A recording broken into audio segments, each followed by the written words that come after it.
मुझे खुशी हुई कि उन्होंने प्रधानमंत्री 2 घंटा बैठ के एक कार्यक्रम देखना बहुत ही अपूर्व है। ಬಾಲಿವುಡ್ನ ಖ್ಯಾತ ಹಿರಿಯ ನಟಿ ಹೇಮಾ ಮಾಲಿನಿ ವಯಸ್ಸೆಷ್ಟು? 75 ಅಂದ್ರೆ ನೀವು ನಂಬೋದಕ್ಕೆ ಹಿಂದೆ ಮುಂದೆ ನೋಡ್ತೀರಾ. ಹೇಮಾ ಮಾಲಿನಿ ಮೀರಾಬಾಯಿಯಾಗಿ ವೇದಿಕೆ ಮೇಲೆ ಡ್ಯಾನ್ಸ್ ಮಾಡಿದ್ದನ್ನ ನೋಡಿ ಅವರ ವಯಸ್ಸು 18 ಅಂದ್ರೂ ಕೂಡ ಆಶ್ಚರ್ಯ ಪಡಬೇಕಾಗಿಲ್ಲ. ಖ್ಯಾತ ಕಲಾವಿದೆಯ ನೃತ್ಯಕ್ಕೆ ಪ್ರಧಾನಿ ಮೋದಿಯೇ ತಲೆದೂಗಿದ್ದಾರೆ. ಬಾಲಿವುಡ್ನ ಖ್ಯಾತ ಹಿರಿಯ ನಟಿ ಹೇಮಾ ಮಾಲಿನಿ ಮತ್ತೆ ತಮ್ಮ ಕಾಲಿಗೆ ಹೆಜ್ಜೆ ಕಟ್ಟಿಕೊಂಡು ಡ್ಯಾನ್ಸ್ ಮಾಡಿದ್ದಾರೆ. 75ನೇ ವಯಸ್ಸಿನಲ್ಲೂ ಕಲಾ ಸರಸ್ವತಿಯೇ ಧರೆಗಿಳಿದಂತೆ ನರ್ತಿಸಿದ್ದಾರೆ. ನವೆಂಬರ್ 23 ಗುರುವಾರ ಮಥುರಾದ ಜನರು ಮೀರಾಬಾಯಿ ಅವರ 525ನೇ ಜನ್ಮದಿನವನ್ನು ಆಚರಿಸಿದರು. ಈ ವೇಳೆ ಅಲ್ಲಿನ ಸಂಸದೆಯೂ ಆಗಿರೋ ಹೇಮಾ ಮಾಲಿನಿ ಅವರು ಮೀರಾಬಾಯಿ ಅವತಾರದಲ್ಲಿ ಕುಣಿದು ಜನರನ್ನ ರಂಜಿಸಿದ್ರು. ಶ್ರೀಕೃಷ್ಣನ ಜನ್ಮಸ್ಥಳವಾದ ಮಥುರಾ ಆದ ಹಿನ್ನೆಲೆಯಲ್ಲಿ ಹೇಮಾ ಮಾಲಿನಿಯ ಅಭಿನಯ, ನೃತ್ಯ ದ್ವಾಪರ ಯುಗವನ್ನ ನೆನಪು ಮಾಡಿತು. ಮೀರಾಬಾಯಿಯ ನಿರೂಪಣೆಯೊಂದಿಗೆ ಆಕರ್ಷಕವಾದ ನೃತ್ಯವನ್ನ ಹೇಮಾ ಮಾಲಿನಿ ಪ್ರದರ್ಶಿಸಿದ್ರು. ಶ್ರೀಕೃಷ್ಣನ ಮೇಲಿನ ಅಚಲ ಭಕ್ತಿಗೆ ಹೆಸರಾದ ಪೂಜ್ಯ ಸಂತ ಮತ್ತು ಕವಯತ್ರಿ ಮೀರಾಬಾಯಿಯ ಯುಗಕ್ಕೆ ಅವರನ್ನ ಸಾಗಿಸಿದ ಅದ್ಭುತ ಪ್ರಸ್ತುತಿ ಪ್ರೇಕ್ಷಕರಿಗೆ ನೀಡಲಾಯಿತು. ಸಾಂಪ್ರದಾಯಿಕ ಉಡುಗೆಯಲ್ಲಿ ಹೇಮಾ ಮಾಲಿನಿ ಅವರ ಮೀರಾಬಾಯಿಯ ಚಿತ್ರಣ ಪ್ರೇಕ್ಷಕರನ್ನ ಮಂತ್ರಮುಗ್ಧಗೊಳಿಸಿತು. ಈ ನೃತ್ಯ ಕಾರ್ಯಕ್ರಮದ ಮುಖ್ಯ ಅತಿಥಿಯಾಗಿ ಆಗಮಿಸಿದ್ದವರು ಪ್ರಧಾನಿ ನರೇಂದ್ರ ಮೋದಿ. ಹೇಮಾ ಮಾಲಿನಿಯವರ ಮೀರಾಬಾಯಿ ಅವತಾರವನ್ನು ನೋಡಿ ಮೋದಿ ತಲೆದೂಗಿದ್ರು. ಮಥುರಾದಲ್ಲಿ ಸಂತ ಮೀರಾಬಾಯಿ ಅವರ 525ನೇ ಜನ್ಮ ದಿನಾಚರಣೆಯ ಸಮಾರಂಭ ಅದ್ದೂರಿಯಾಗಿ ನಡೆಯಿತು. ಈ ವಿಶೇಷ ಸಂದರ್ಭದಲ್ಲಿ ಪ್ರಧಾನಿ ಮೋದಿಯವರು ಉತ್ತರ ಪ್ರದೇಶದ ಗವರ್ನರ್ ಆನಂದಿಬೆನ್ ಪಟೇಲ್, ಮುಖ್ಯಮಂತ್ರಿ ಯೋಗಿ ಆದಿತ್ಯನಾಥ್ ಸೇರಿದಂತೆ ಅನೇಕರು ಉಪಸ್ಥಿತರಿದ್ದರು. ಈ ಕಾರ್ಯಕ್ರಮದಲ್ಲಿ ಮಾತನಾಡಿದ ಹೇಮಾ ಮಾಲಿನಿ, ನಾನು ಕಲಾವಿದೆಯಾಗಿ ಪ್ರದರ್ಶನ ನೀಡಿದೆ. ಈ ವೇಳೆ ಪ್ರಧಾನಿ ಮೋದಿಯವರು ಅದನ್ನ ವೀಕ್ಷಕನಾಗಿ ವೀಕ್ಷಿಸಿದ್ರು. 2 ಗಂಟೆಗಳ ಕಾಲ ಕುಳಿತು ಕಾರ್ಯಕ್ರಮವನ್ನ ನೋಡಿದ್ದಕ್ಕಾಗಿ ನನಗೆ ಸಂತೋಷವಾಗಿದೆ ಅಂತಾನು ಹೇಳ್ಕೊಂಡ್ರು. ಇನ್ನು ಮೋದಿ ಮಾತನಾಡಿ, ಕೃಷ್ಣ ಗುಜರಾತಿಗೆ ಬಂದಾಗ ದ್ವಾರಕಾಧೀಶನಾದ, ಮೀರಾಬಾಯಿ ರಾಜಸ್ಥಾನದವಳಾಗಿದ್ಲು. ಆದರೆ ಅವಳ ದೈವಿಕ ಪ್ರೀತಿಗಾಗಿ ವೃಂದಾವನಕ್ಕೆ ಬಂದ್ಲು ಅಂತ ಹೇಳಿದ್ರು. ಭಾರತ ಯಾವಾಗಲೂ ಮಹಿಳೆಯರನ್ನ ಪೂಜಿಸುವ ದೇಶವಾಗಿದೆ. ಇದಕ್ಕೆ ಸಂತ ಮೀರಾಬಾಯಿ ಉದಾಹರಣೆ ಅಂತ ಮಾತನಾಡಿದ್ರು. वृंदावन मथुरा में सब जगह देखते आई हूँ कि बहुत सारे साधु संतों का इतने अच्छे अच्छे स्थल बने हैं. बहुत ही खुशी हुई सब देखकर, लेकिन बहुत दुख भी हुआ कि हमारे मीरा जी के बारे में कुछ भी कहीं पर भी कुछ भी नहीं है. जो मीरा जी यहाँ पर वृंदावन में आकर 15 साल रही थी, लेकिन उनके विषय में कुछ भी नहीं था. तो मेरा जो दुख था उसे मैंने हमारे प्रधानमंत्री को प्रकट किया, तो उन्होंने इमीडिएटली उस बात को माना और आज इतना बड़ा अच्छा सा समारोह हो रहा है मीरा जी के लिए. तो मैं आपको बहुत बहुत धन्यवाद करती हूँ, मैं आभार व्यक्त करती हूँ. बहुत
शत शत प्रणाम।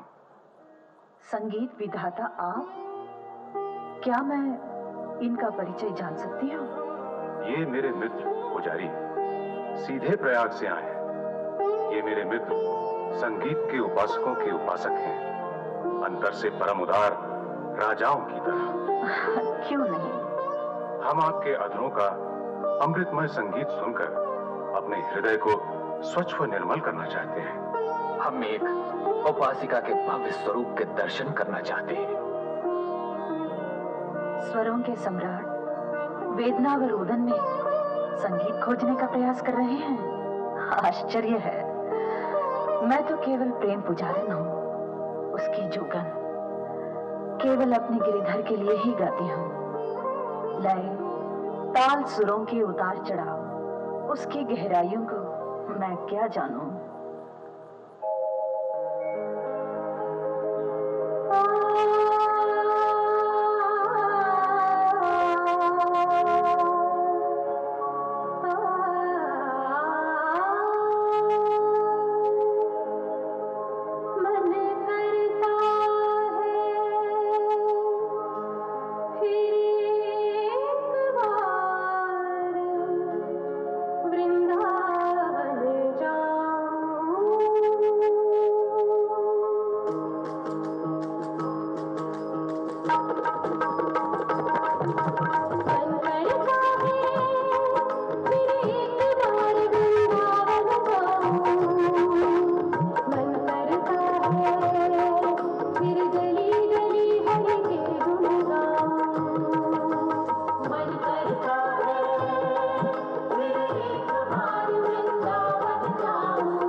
जिसके पास गोविंद नाम के मणियों की माला है, उन्हें कोई क्या भेंट दे सकता है। फिर भी इनका मान रखें देवी, इसे ठुकराए नहीं।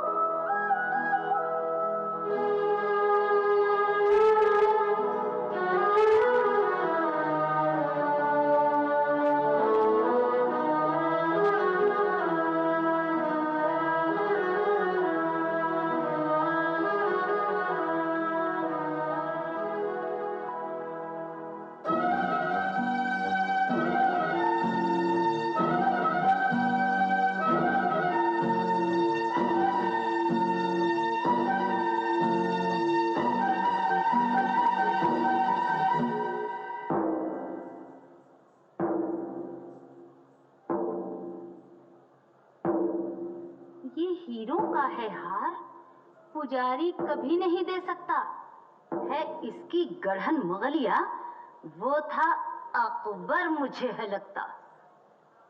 अच्छा, तो तानसेन जी के साथ स्वयं शहंशाह पधारे। ये मंदिर है इस राजमहल का या सड़कों का देवालय है? तुमको इसका भी ध्यान नहीं? वो मुगल और हम राजपूत, वो मिलेच यहाँ आया मंदिर में, सब अशुद्ध कर गया। न तुमने कुछ भी उसको कहा? नहीं, अब नहीं सहन होगा।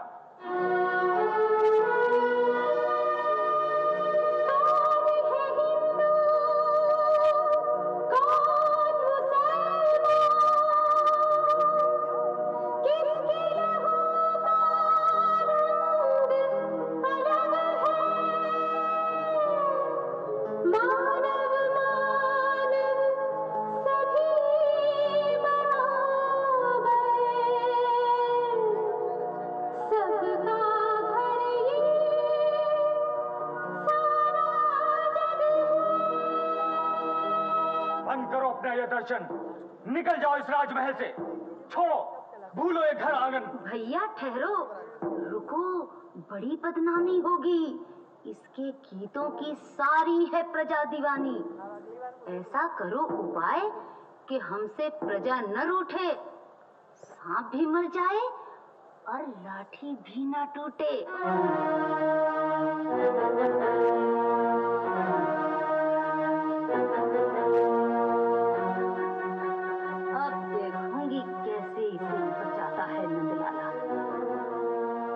लो, पियो शहर का प्याला।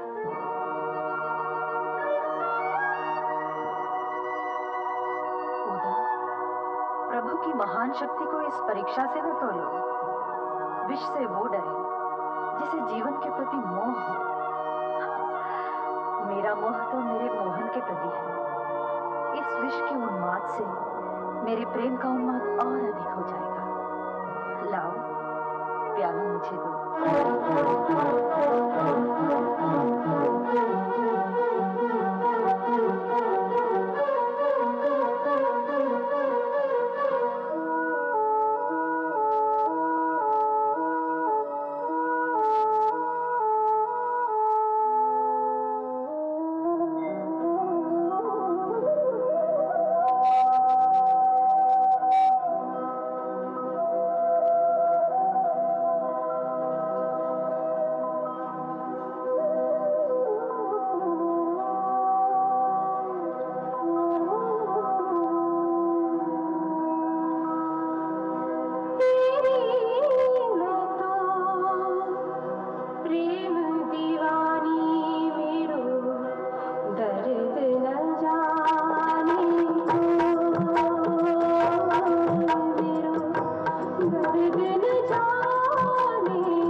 अरे ये क्या गोपाल, मेरे नंदलाल, तुमने पिया जहर का प्याला? मीरा, अब सर्वस्व त्याग कर तुम वृंदावन चली जाओ। वहां कोई तुम्हारी राह देख रहा है, तुम्हारे गुरु सनातन। परंतु प्रभु, जब तुम मुझे मिल गए हो और तुम्हारी कृपा से मैं पूर्ण हो रही हूँ, तो वहां क्यों जाऊं? मैंने तो तुम्हें पा लिया प्रभु। क्या सचमुच तुमने मुझे पा लिया? मैं देख रही हूँ, तुम में ही तो संसार समाया है, जैसे सागर में बूंद समाई हो। मीरा, जिस तरह तुम सागर में बूंद देख रही हो, वैसे ही तुम्हें अभी और भी बहुत कुछ देखना है। बूंद में सागर को, गुरु में ईश्वर को, सूक्ष्म में विराट को।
मीरा,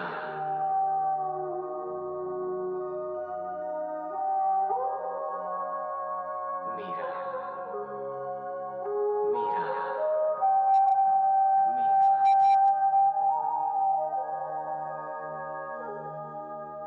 मोहन, मोहन, मेरे मोहन, कहाँ हो?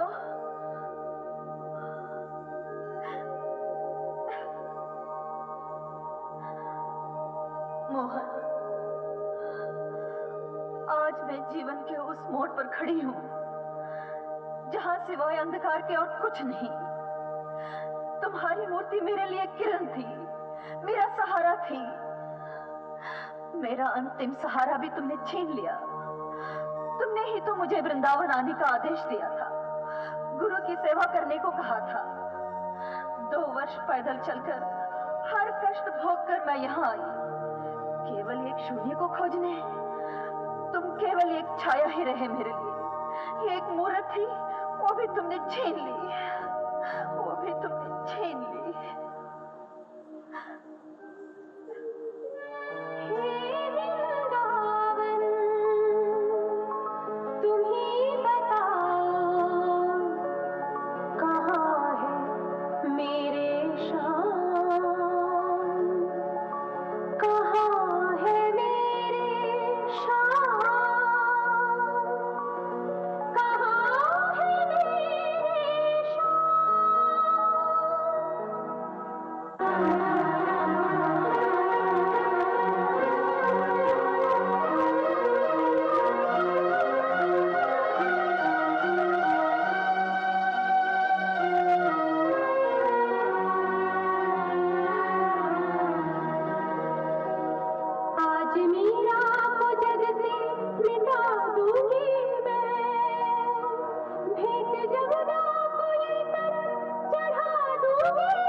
मीरा,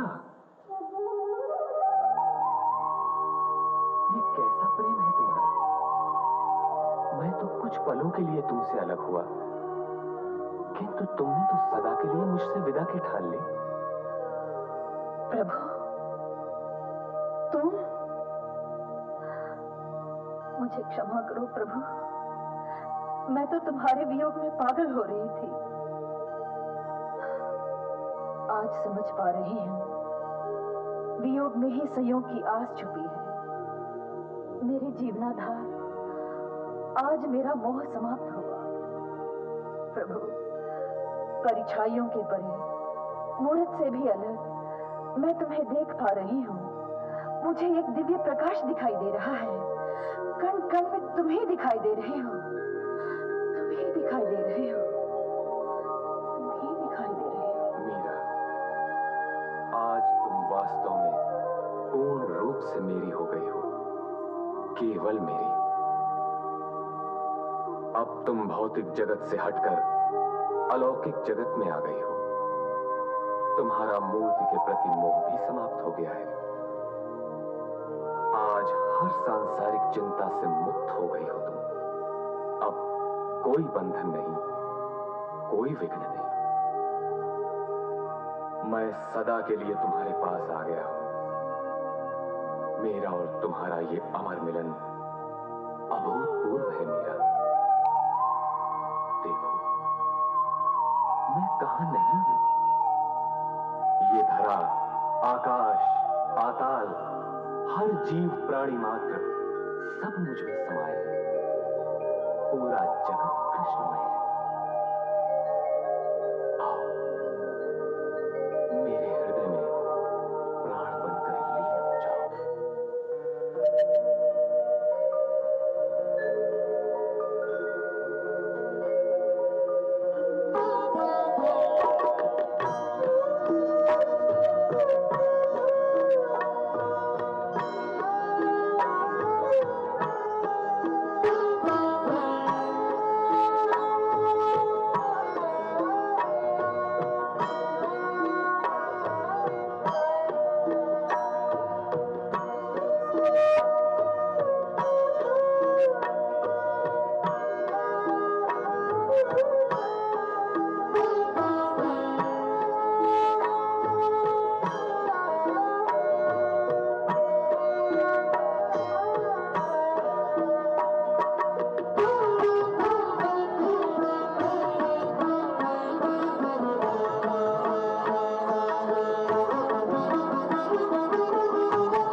गोविंद